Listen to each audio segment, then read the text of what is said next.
Everyone knows the feeling of starting a new routine with massive motivation. You set the alarm, you buy the gear, and for the first few weeks, everything clicks. Then, inevitably, all of that momentum collapses.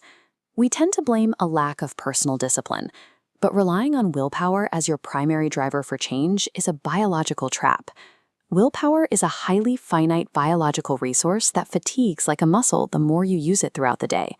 We pair this exhaustible resource with a globally accepted metric that sets us up to fail: the belief that it takes exactly 21 days to form a new habit.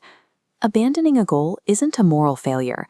You are simply measuring your progress against a timeline that is entirely fabricated. The origin of the 21-day rule traces back to the 1960s, to a plastic surgeon named Dr. Maxwell Maltz.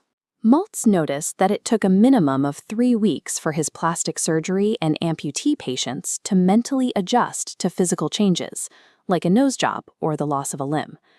The self-help industry hijacked this passive physical adjustment timeline and incorrectly marketed it as a universal law for active behavior change. Modern clinical data tells a different story. Researchers tracked the timeline of habit formation, finding the process ranges from 18 to 254 days. When you aggregate this behavioral data, the true median timeframe to reach automaticity is 66 days. Abandoning the mythical 21-day finish line is the required first step. Only then can we look at the actual neurobiology of lasting change. A habit physically manifests as a neural pathway that strengthens and thickens its connections with every single repetition. This process shifts the behavioral workload away from the prefrontal cortex, your effortful, conscious decision maker, and hands it over to the basal ganglia, the brain's automatic energy saving center.